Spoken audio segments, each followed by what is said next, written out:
Playhouse.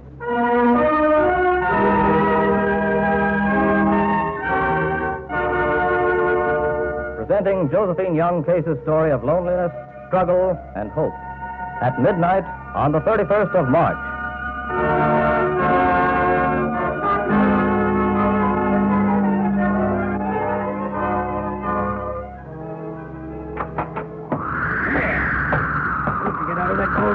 Even though it is the last day of March, winter's still with us. Whew, what a wind. What are you doing up, Mom? Well, I knew your pa'd like a cup of coffee when he was finished down at the barn. What happened? Come Son volunteer maid is now the proud mama of a bull calf. Fine little boy. Good. Well, here's your coffee. Thank you. Thanks, Mom. Think I'll put on that midnight news broadcast. I'll be on in a few minutes. Not often we have a baby bull to keep us up such hours. Glad it didn't take all night to arrive. Oh, you must be tired, May. Yes, I think Am I imagining things, or are these lights getting dim? They do look a bit dim. That's funny. They're broken. Couldn't be. Can hear static, but none of the stations are on now. Just that little music and nothing. Need any new tubes or anything? No, just had them tested. What's wrong with the lights? They're almost out. There they go. Power plant failed. I guess. That's queer. Well, here's a candle. Looks like it's time we were all in bed.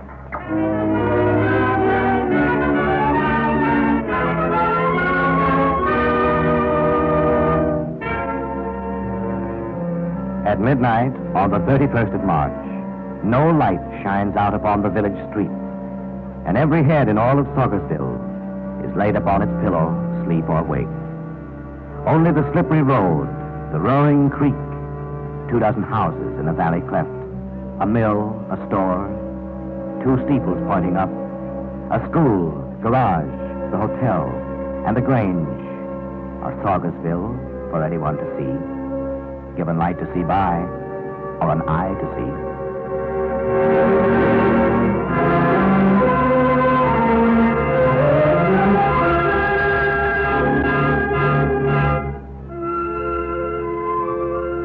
April the 1st is gray, a smoky dawn that lifts sullenly behind the hill. The air smells strange. You know, Earl, a funny thing happened last night. Huh? Yes, I couldn't sleep, so I lit the light. Decided to read a bit. But after a while, it just faded out. Tried other lights in the house, but the power seemed to be off. Hey, what's going on? Can't get electric power in my barn. Well, John was just telling me that his lights weren't working either. Oh? Thought maybe it was just the lines to my house. Hey, maybe we ought to call the company and find out what's happened. How about it, Bert? You want to call or should I? I'll call the company. Power's still off and my refrigerator isn't working. Can't allow all my meat to spoil. It'd be a fine thing if that stupid power company's ruined all the meat and stuff in Saugerville's one and only store. When does your wholesale butcher get here, Bert? Yeah, tomorrow. You know, it's funny the power should have stayed off so long. There hasn't been any storm. What's the matter, Bert? Having trouble? Don't get no answer, Earl. Line seems dead. Must be something wrong. Isn't that George's truck? There's no mistaking that fiery red truck. It's George's, all right. Yes, but he should be out on his milk route an hour before his time. Yeah, that's George. He's coming in. Well, George, you here? The road. Ain't there no more. Road ain't there. What do you mean? Say, George? The mist was low in the valley, so I drove real slow. Couldn't hardly see my way down through Green Hollow. Go on. And there, found the biggest curve. It was awful rough. And then, Then what? there wasn't any road at all. The concrete bridge, just beyond the curve, was gone. Well, I could see it wasn't there.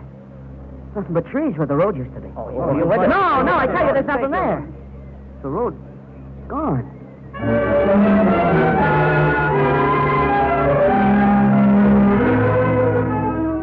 Any luck, Earl? No. Just trees as far as we could see. Even where the high tension poles used to be, there's nothing but trees. Trees all around.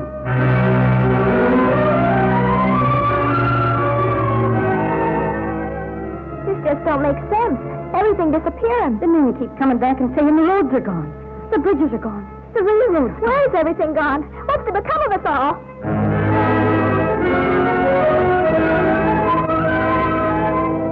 We've searched for miles. There are no towns, no other signs of human life. Just woods as thick as jungle.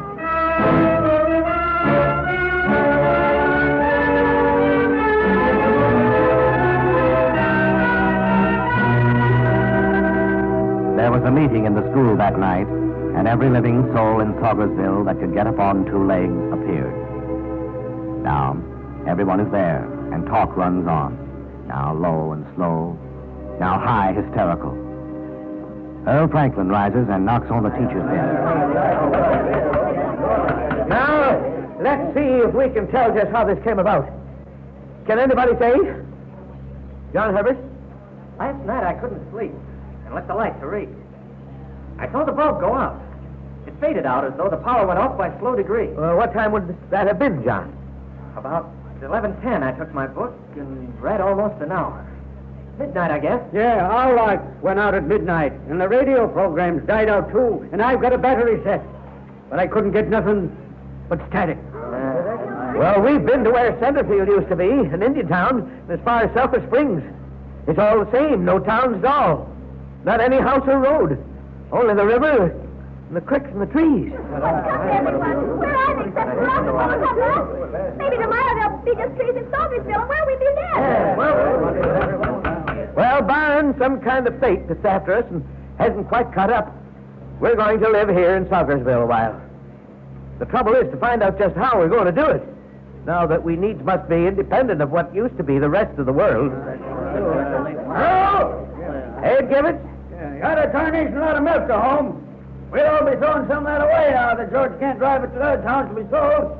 Saugerville's calves and pigs and people, butter and cheese won't take it all. We'll likely have to eat the cows and then keep just enough of what we need ourselves for milk and cream and butter. We'd better breed a lot of veal and beef and pigs. Yeah, and we better see each one of us got enough hens. Yes, but we're very lucky that this is spring. At least we can plan to plant what we'll need for food and fodder for the year. Now we must count all the things we have to have that used to come from out of town and see just how we can replace them for ourselves. And there's not too big a stock of food in your store, is there, Bert? No, not much there. And I think that it better be rationed out fairly to everyone.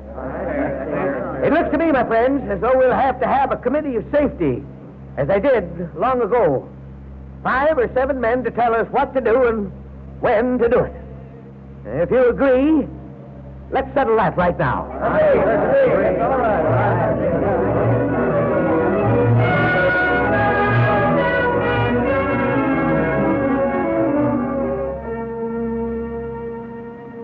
Under the stars that look so far away, blown by a fierce spring wind that whacks the trees, the people hurry home to light their lamps, walking with new responsibility and courage that even now does not desert. The elected members of the Safety Board, Gus Water, Ed Winterhouse, and George, Bert Snyder and Earl Franklin as the head, go home as well, to bed, if not to sleep.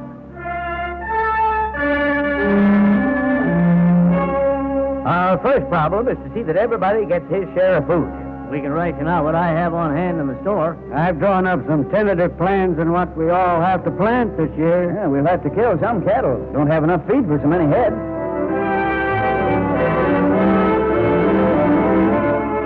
Well, Grandma, you'll have to teach us how to make soap now. Go buy your soap. But you know we can't do that anymore. Fiddlesticks. Where are my cough drops? You've eaten them up. We can't get them anymore. I'll have none of this. None of this unlikely lie you tell. So leave me be and tell me nothing more.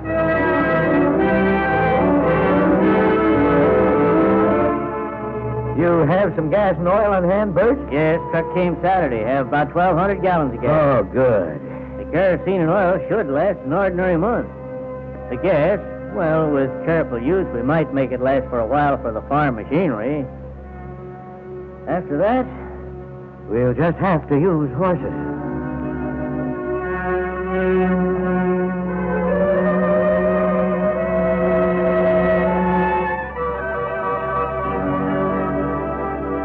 The summer came upon them like a storm, a rush of green that sweeps up over the land and covers deep the delicate shades of spring that grow in moister soil and fainter sun. The grass stands up and stretches in every night.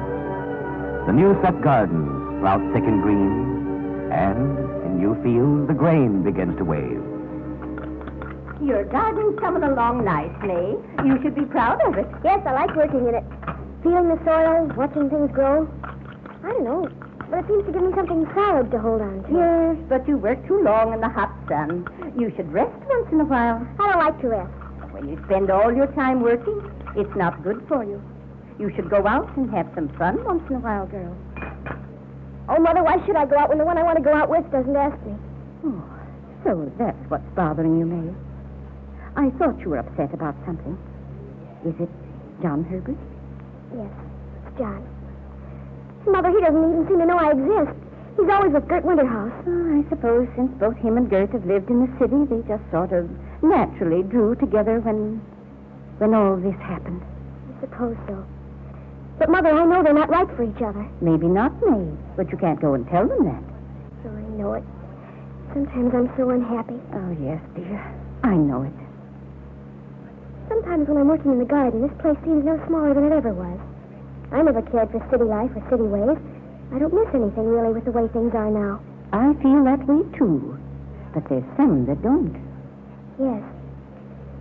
And I'm afraid that John is one of them.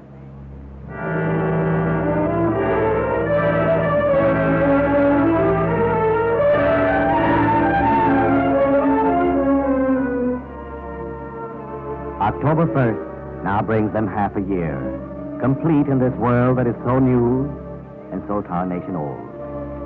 They are the same, men and boys and girls and wives and maids, as on that midnight of the 31st of March.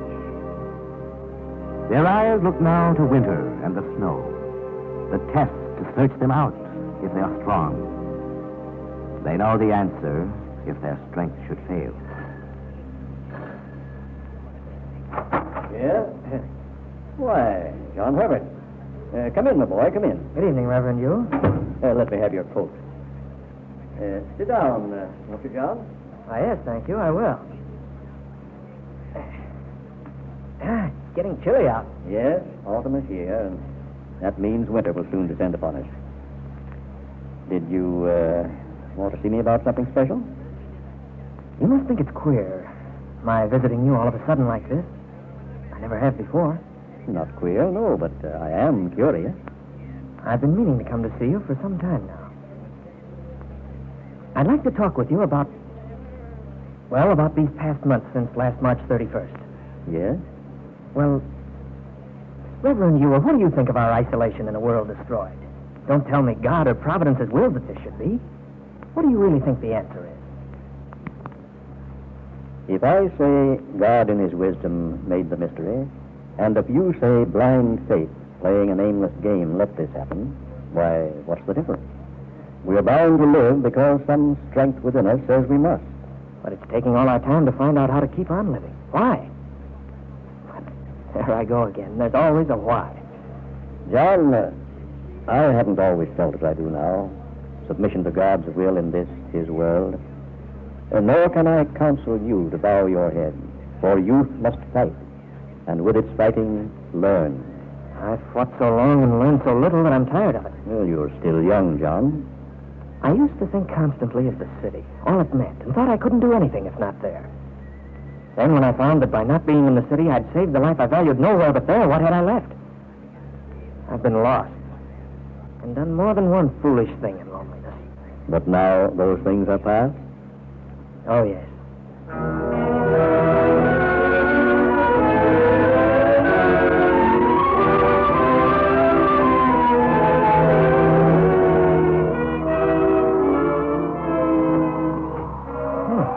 Someone else out walking on a day like this?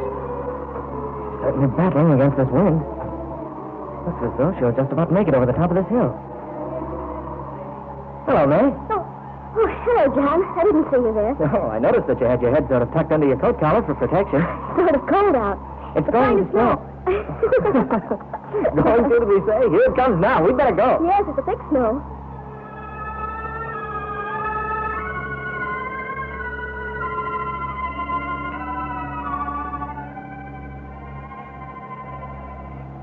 Oh, please, I wish you'd come in.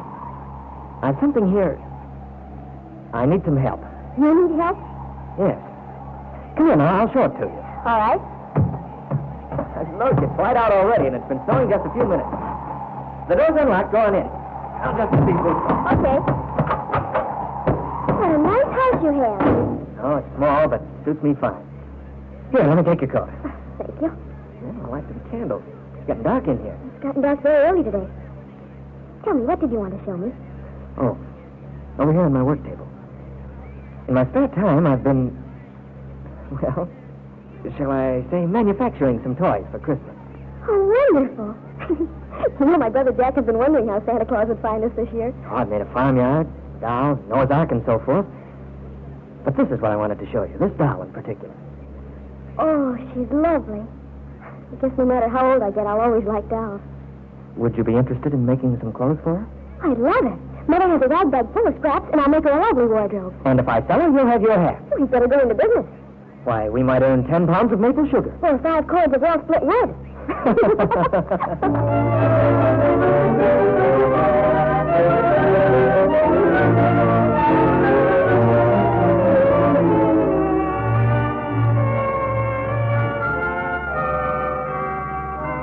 The Reverend Mule holds church on Christmas Eve. His little building all ablaze with light. He has collected candles all the fall instead of pennies in the collection plate. All Fogersville is here as it has not spent Christmas Eve in church these many years. O God, our Father, wise and most benevolent, that blesses us although we know it not, give us to keep here in our hearts the memory of Christ, whose birth we celebrate now for the first time in our new world of loneliness and toil. His story we will read and tell and love, that all may know that follow after here the blessing that thou gavest in thy Son. Amen. Now let us sing hymn 96.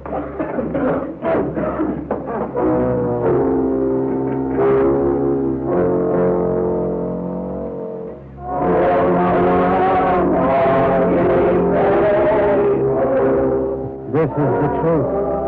It's up to us to keep this thing alive. We mustn't forget.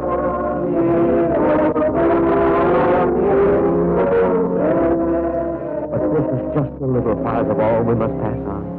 Our duty is so heavy. How can we ever do all that is right?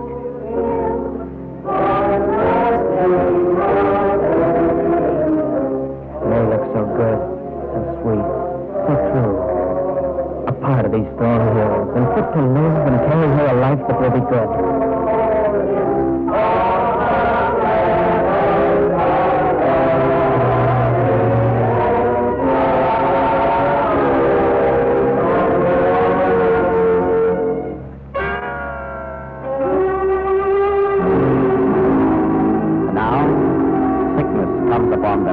Young and old. A cold, a fever, chills and aching pain, a shattering weakness deep in blood and bone. These bear them down like grain beneath the hail. How's Eve tonight? Well, I hope he'll sleep for a while now. I just gave him some broth.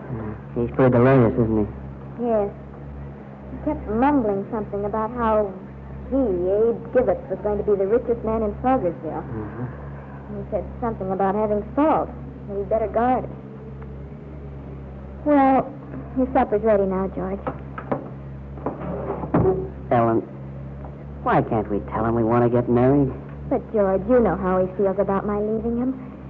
He's been so dependent on me ever since Mother died. But you've got a right to live your own life. But you don't know him the way I do, George. If he knew we were in love with each other, I don't know what he'd do. I'm going to tell him. Please, George. It's been so nice here these past months since you've been working here. Don't spoil what little we have. Oh, what's that? What? Sounds like the front door banging in the wind. Oh, it is. How'd that get open? Oh, I don't know. I've bolted it before. Eh? It's each of us. Yes, he must have gone out. Well, here's the lantern. We'll look for tracks in the snow. Come on. There's footprints here by the door. Yes. They go off the field. He can't be far ahead of us. But why did he go out? I don't know. Tracks are clear. He must be close behind Ellen, us. there he is.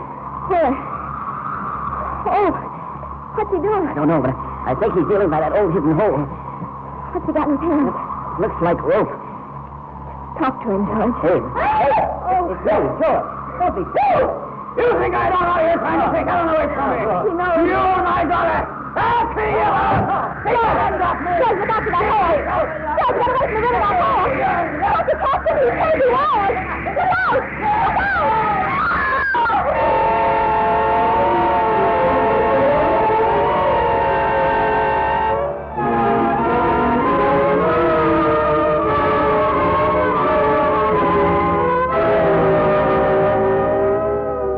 Quite a day yesterday, wasn't it? Oh, it certainly was. First, John and May announced their engagement, and then that business last night. Seems something funny about all that. It does, Gus. Abe's dead. Looks now like George will probably be a cripple. Looked to me like they had a fight there at that old hole. Yes, I'm afraid they did. Funny there being salt there. Wonder if old Abe knew it. You can bet your boots he did. Probably wait until we didn't have no more, and then he'd tell us about it. He always was an old miser. Well, he got what was coming to him. If he hadn't had the salt on his mind, he wouldn't have gone out there, and then he wouldn't have been killed. Yes, but think of poor Ellen. Her father's dead. Now she says she's going to marry George, even though he is a cripple. Mm-hmm. Yeah. Well, at any rate, we should be congratulating you, Gus. May and John are a fine couple. They certainly are. Oh, any date set for the wedding? April 1st is the wedding. On New Year's Day here in Saugerville. Oh, that's fine. But by the way, we should be calling a meeting of the Safety Council, don't you think? You know, our first year is almost up. We've got a lot of things to discuss. Yes, we've got to plan the crops for this spring. And I think we should plan for a new election. That's right. Don't seem possible a year's most up. And I think we should establish some kind of law. Law? Yes. Something aimed for justice in a place like this. Some simple rules of government like they had way back in the days before there were so many towns. After all, the original idea in this country was that each must have his turn at government. Yes, that's true. We must hold to that idea and pass it on to our children. Each one must have his turn at government.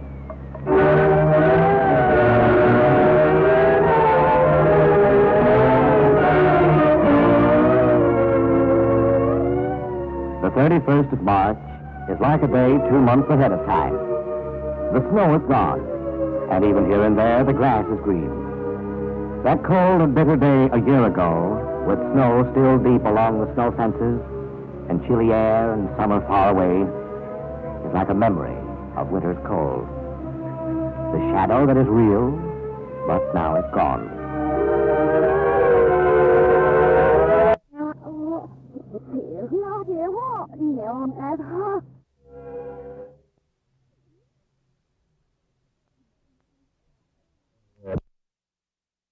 That was good.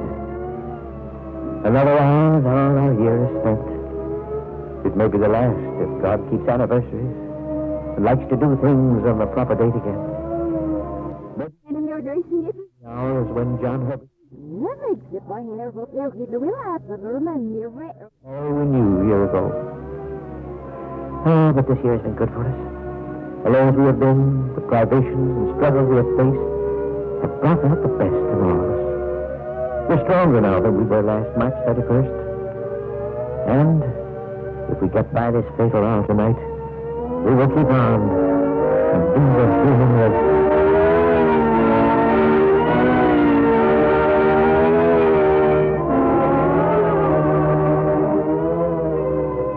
One year gone by. So little time in human life. And in God's sight, a breath, a heartbeat, or a drop of rain. Oh God, inspire my heart with strength, so that the day may never come when our descendants turn and look with questioning eyes and ask again, Christ Jesus, who was he? What did he do?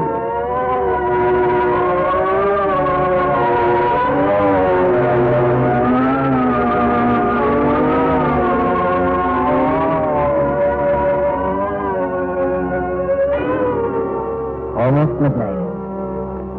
The time has come again. The year is gone. Maybe at midnight our world will return. And all this year will then become a moment's dream which we have dreamed in some few seconds of one night. A moment's dream of something real. Maybe.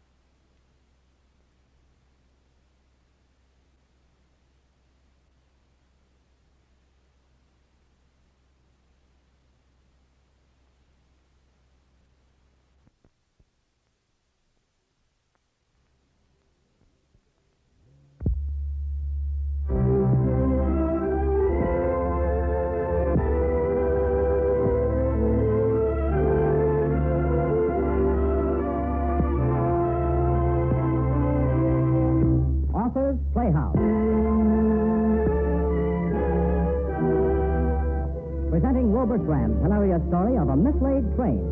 Dan Peters and Casey Jones. This story is common knowledge among railroad men, no matter what run they're on. But if you go into a library and start looking for contemporary accounts of the famous lost train by the name of Casey Jones, why, you'll have to leaf all through the papers of that year until July the 29th before you'll even run onto the name of Dan Peters, the engineer who teamed up with Casey Jones. Tonight, Author's Playhouse brings you the whole story, the real facts of what happened, as it presents Dan Peters and Casey Jones.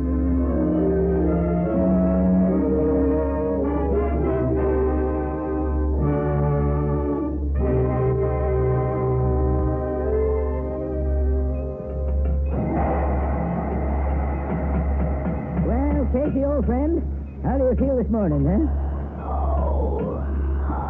Oh, now, Mr. Jones, don't let him get you down. We aren't very big, but we're good. Good old Casey. Yes, sir.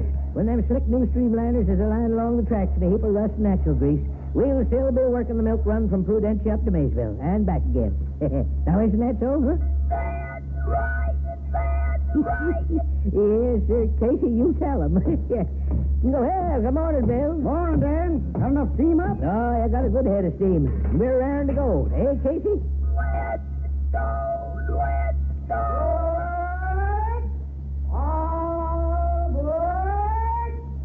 Now, why do you suppose that old goat keeps a hollering that every morning? He knows we ain't carried a passenger in 6 months. Reckon he wants to be sure all them empty milk cans get aboard. Rats. Well, Casey, let's go.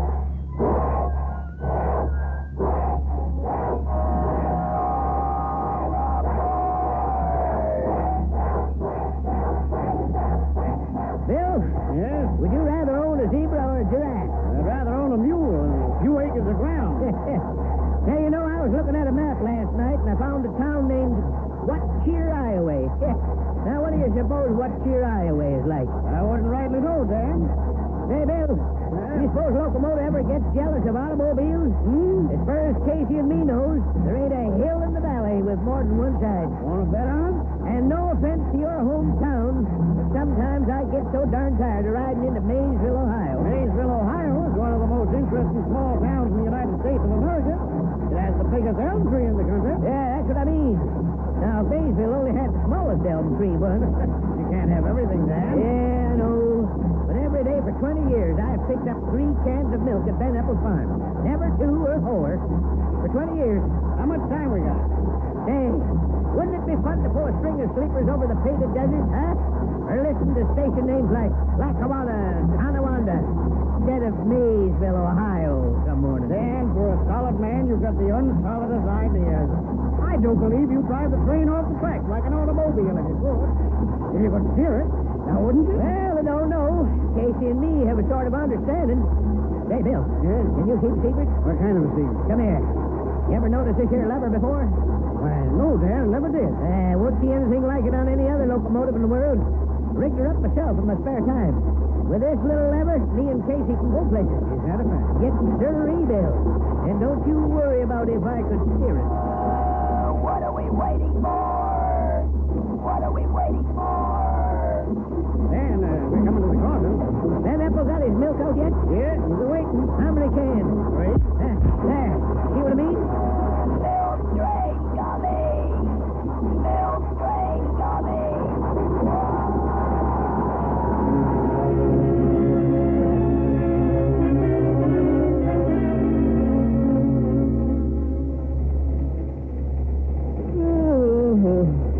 Your move, conductor.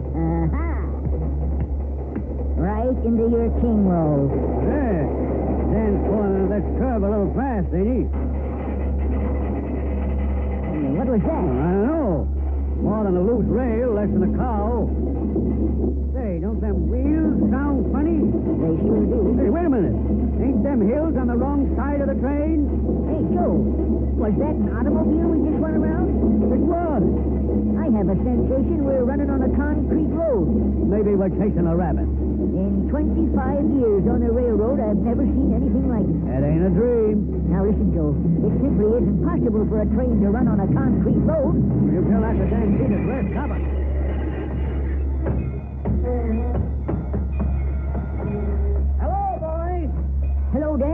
When do we get into Maysville? We don't. Well, where you headed for, I Dan? don't rightly know, except it's nowhere that we've ever been before. We didn't go to run at night because we've always had to run in the daytime. I'm sorry for the inconvenience, but you fellas get off here. What? All set, Bill? Yes, sir, Dan. I'll sober up with the gold. Well, so long, boys. All right, Casey, let's roll. Here we go, here we go, here we go. No luck, no luck, no luck, no luck.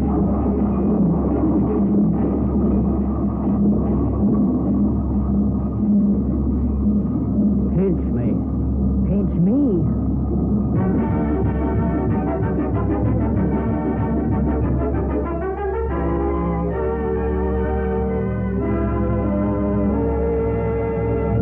Gentlemen, I ask you to step in here because a rather odd circumstance has come to my attention of which I thought you would wish to be informed. As traffic manager of the TV and U Railroad, I greatly prefer to settle such small details as may come up from day to day in my own... As president of this line, I greatly dislike to have my time wasted. Now, what is this small detail? Well, Mr. Cornell, gentlemen, it seems that one of our locomotives and its train of cars, consisting of one small coal car and one combination coach and baggage car, has been misplaced. Misplaced? That is to say, lost on its run between Maysville and Prudentia, Ohio. Lost? Yes, sir. Such appears to be the case. It went out on its regular run yesterday morning, made one stop to pick up, 3 cans of milk, and has not been seen since. Well, that's just dandy. The train isn't on the tracks or beside the tracks. They rode the whole line. I read a book once about a town that waited all day for a milk train. Then they found that the tracks ended at the edge of town. All other civilization had disappeared. The train never did come in. What happened, Mr. Forbes? The milk spoiled. There was a beautiful red-haired widow in the story. Now, that's a big help. Please, Mr. Forbes, let's get down to cases. My own personal conclusion is that the train must have been filched, or, that is to say, stolen by its crew. But who in Tophet? What engineer has managed to do that? Get me a complete report from the personnel department. Pardon me, Mr. Cornell, but I already have a complete report from our file. Let's have it. What are you waiting for? The engineer is one Dan Peters. His record is neat and favorable. He has been engineer on the Boone Valley Spur Line for 20 years. For 20 years, he has had a well-kept timetable. He was believed by the personnel department to be meek and gentle, completely dependable, but with no imagination. In short, if you saw a room full of quiet little men, Dan Peters would be the quietest and the littlest. He doesn't seem like the type to run off with a locomotive. I think the train is just plain lost. Mr. Vice President, you can lose a crowbar. You can lose a brakeman. You can even lose an elephant. But you can't lose a train. Hello. Don Vincent from Ohio. Someone who insists on talking to you, Mr. Cornell. From Ohio? Put him on. Hello. Is this President Cornell? Yes? I've been trying to get you all day, Mr. Cornell. I'm calling from the jail down in... Now, just a minute. Who in Tophet are you, anyway? I'm Will Hanley, conductor on the Boone Valley Spur Line. Well, where's my train? That's just what I was going to tell you, Mr. Cornell. Dan Peters put me and the brakeman off about 12 miles out of Maysville on number 20. Highway number 20? Yes, sir. Last I seen of the train, Dan and Black Bill, the fireman, was highballing it down number 20 to the west. Why, did you miss it? Did I? Why, Mr. Cornell, sir, what I called about is, when we told the folks in town what happened, the constable run us in for being drunk and disorderly, me and the brakeman. Then they went and fined us $1 apiece in costs, which comes to $39.20, and we only got $3 between us. So, won't you please do something, Mr. Cornell? I'm sorry, my good man, but you'd better sober up before you go calling people long distance. And don't go around talking about this train business either, or people will think you're crazy. Goodbye. But, Mr. Cornell, what did my wife say? Goodbye. Well, gentlemen, it's true. That darn train is loose somewhere roaming the highway. I'd never have believed it possible. I read a book once. You, Mr. Forbes, Mr. Executive Vice President. You seem to have some ideas about this matter. Suppose you go out and find that train. Me? You. After as many years as you've worked with trains that knew where they were going, you ought to find it refreshing to deal with one that doesn't know where it's going. The worst of it is we don't dare go out and get the police and really look for that train, because if we ever admit we've lost a train, they'll never quit laughing at us. Well, what are you waiting for? Get out of here and find it. Find that train.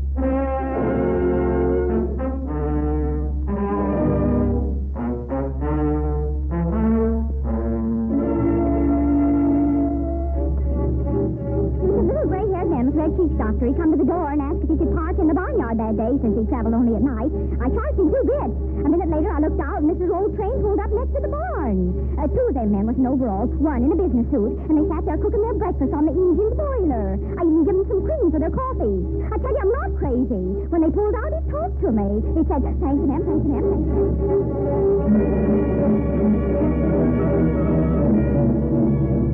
Maybe I was taking a little more than my share of the road. These big semi-jobs is hard to handle. Anyway, I hears a whistle, see? And this train comes over the hill. I pulls over to my side quick, but he swipes off my fender and runs me right off the road. I can see the engineer laughing at me as he goes by. I tell you, I was not drunk.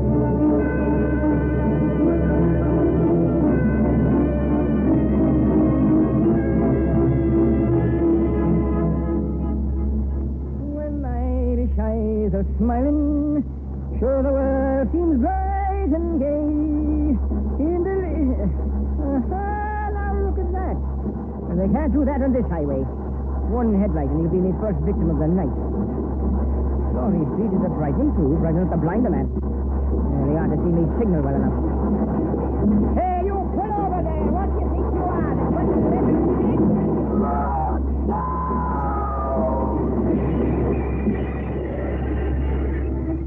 By the ghost of St. Patrick is a locomotive. Good evening, officer. What's on your mind? Good evening to you, sir. Would that be a locomotive you're driving? It is sure enough. That's what I thought. Now, see here, you what's the meaning of this? Meaning of what, officer? We aren't breaking any laws that I know of. Oh, no. Did you ever hear the law requiring a motor vehicle to use 2 headlights? Oh, so that's what's bothering you. Mr. Forbes. Mr. Forbes is the executive vice president of the TD&U. He knows all about such things. Yes? What is it, Dan? Mr. Forbes, the officer here, seems to think that we ought to be carrying 2 headlights. It's the law covering all motor vehicles. And if you were the devil himself driving a fiery chariot and I caught you in me zone with 1 headlight, I'd give you a ticket. Now, here. Ah, but my good man, we are not a motor vehicle.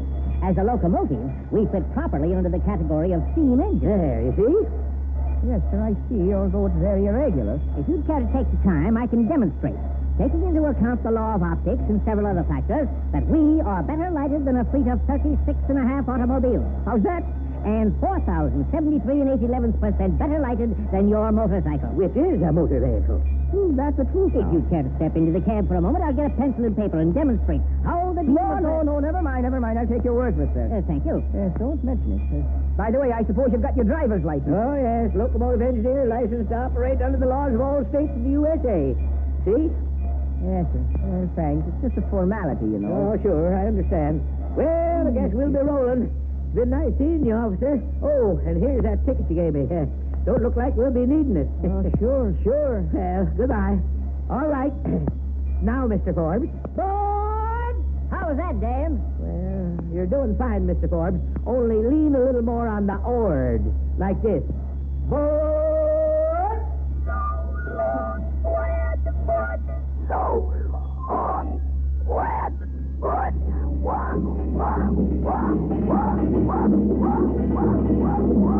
Sorry, see, it was laughing at me. Maybe it's the drug. From now on, I'm a changed man.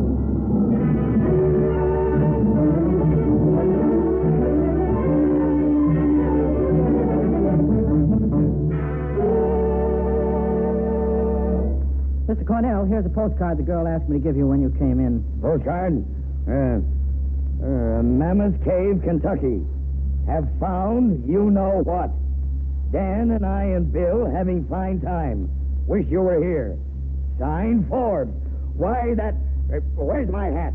Listen, if I'm not back in 10 days, send the police after the confounded train.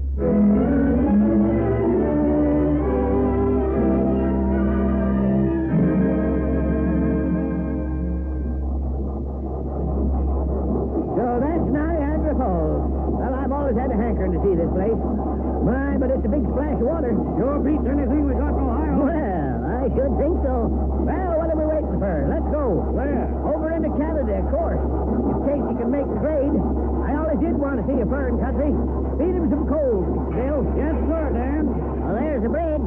You think Casey can make it? We'll make it, don't you worry. Come on, Casey, old friend.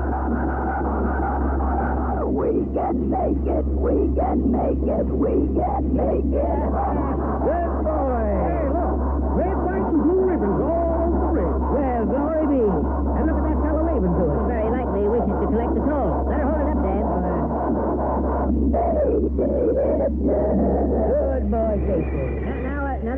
sweet. I want to pay the toll. Hey, where do you think you're going with that thing? Well, we just want to cross the bridge like anyone else. My, that's a pretty new bridge, ain't it? Now, let me see now. Well, what does that sign say? 25 cents for a motor vehicle and driver, 5 cents apiece for each additional passenger. That makes a total of 35 cents, right? Here you are, sir. 35 cents even. Say, look here now. That ain't right. And the rules say 25 cents for a motor vehicle. What you got there looks more like a train. Did you say looks like a train? Never mind, Casey. Don't let them hurt your feelings. We aren't very big, but we're good. Aren't we, Casey? Say, you must be Dan Peters himself. And this is Casey. Jumpin' Jehoshaphat. Why, you're famous all over the United States, Mr. Peters. Huh? Say, people have been looking for you all over the country ever since the story came out in the papers. And Casey. Gosh, but I expected something bigger. Me and Casey in the papers? People have been saying you were seen last night down in Alabama. Hey, look here. Let's settle this little financial transaction. Is 35 cents all right? Gosh, I'd sure like to let Casey through, but until this bridge is dedicated, he can't cross or nobody else. This here is the brand new international bridge, and it ain't going to be dedicated till this afternoon. What kind of a bridge you say this was? It's called the International Bridge, and it's a sort of memorial to international peace and friendship. So it's going to be dedicated this afternoon by a lot of big shots. Oh, so that's why they got all them red, white, and blue ribbons, eh? Well, Forbes, looks like we got here just in the nick of time. Yeah, this here is a big thing. A memorial to international peace and friendship. Say, what do you say if we just pull up by these here ribbons and wait to see this here dedication? Righto, Dan. Well, Casey would like to be in on a big affair like this. Dan, I don't know much about dedications, but it sure is time for breakfast. Well, coffee's already perking in the boiler. Mr. Guard, would you care to join us? I'd sure be honored, Mr. Peters. Mr. Forbes, will you pour? We'll drink a toast to this here pretty new bridge and to international peace. Right, Casey, old boy? That's right, Dan.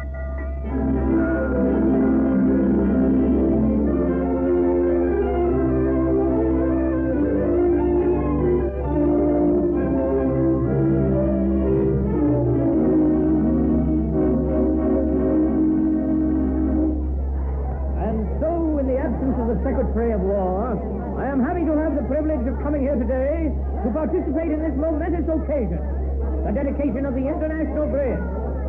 A momentous occasion, I say, for this is more than the dedication of a great bridge. It is a symbol, a memorial to international peace and friendship between the people of two great... Where is this Dan Peters? Get him up here quickly. I'm right here, Governor. Well, Mr. Peters, you've got to speak to these people. Me? Oh, I can't make a speech, Mr. Governor. Oh, listen to that crowd. Come, Mr. Peters, this way. Well, we are fortunate in having with us today Mr. Dan Peters of the TV and U Railroad and other points who will now speak to you. Mr. Peters.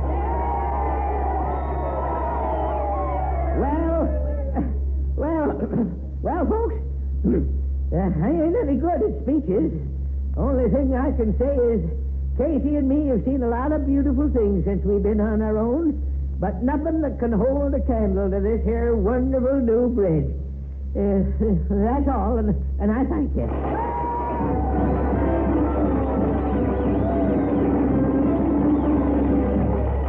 Well, Mr. Peters, I guess you and Casey have seen and done about everything now, haven't you? Well, we've been around. Just two things more we'd like to see. A zebra and President Frank Cornell of the TV and U. Here I am, Dan Peters. Move aside, Dan. Move aside. Let him through. I'm Frank Cornell. It is Frank Cornell. Mr. Peters, I wanted to meet you bad. President Frank Cornell. Well, I'm sure pleased to make your acquaintance. My, but I thought you would be bigger. I thought you'd be bigger, too. I thought you'd be 20 feet tall. Mr. President, I want to tell you that I'm sorry I didn't keep the schedule. Dan, I can't forgive you for not keeping the schedule. But what I can't forgive, I can sometimes forget.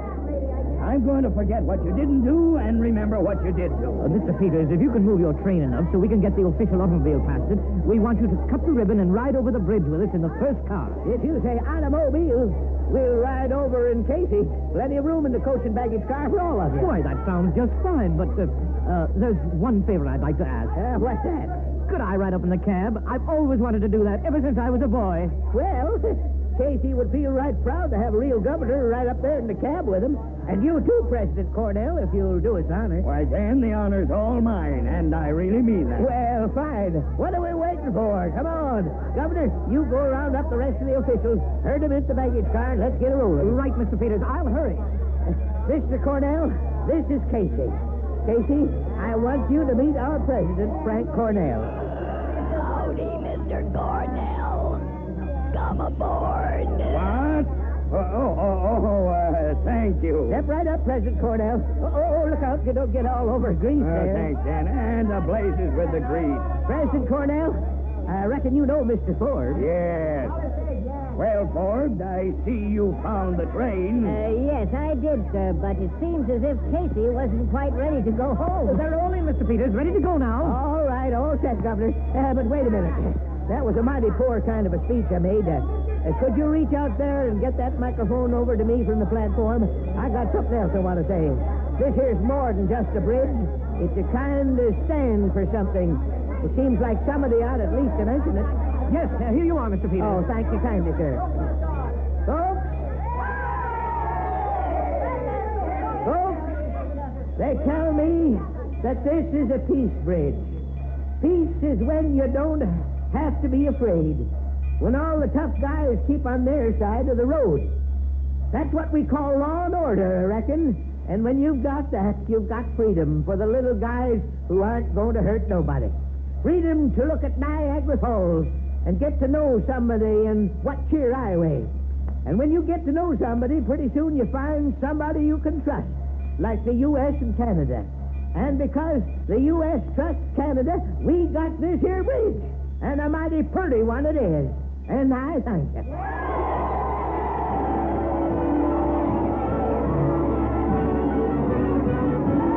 All right, Mr. Governor, we're pulling out. May I say all aboard? Why, yeah, go ahead.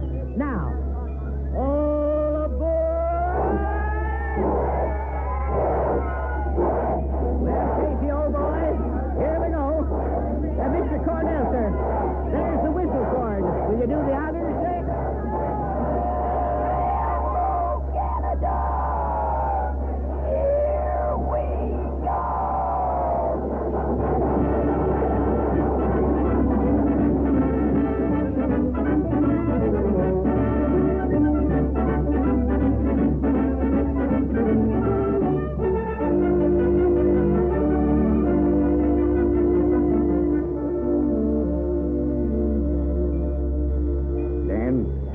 You've done a great thing for the railroad.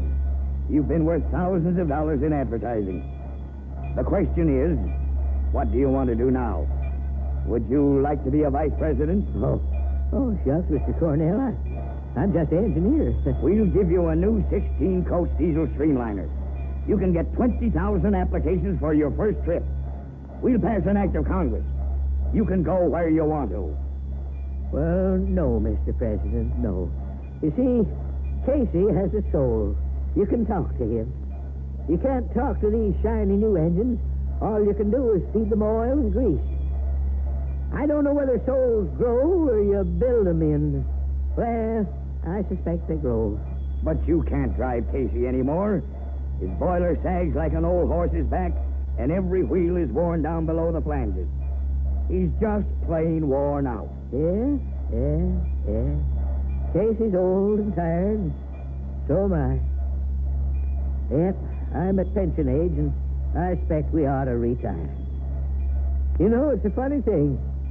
As long as Casey and me was tied to the milk run, we always had a hankering to see the rest of the world. But now that we've seen it, I kind of feel there ain't no nicer place to be anywhere than in the shade of that big old elm that stands in the square at Maysville. What do you think, Casey? Let's go home. Let's go home.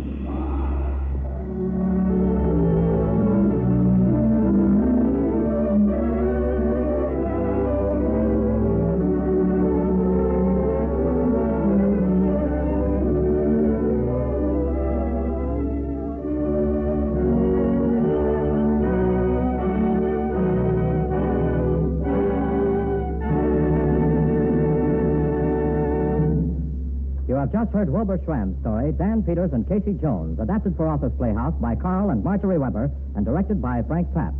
Cliff Subir was heard as Dan Peters. The musical score was composed and conducted by Dr. Roy Shield.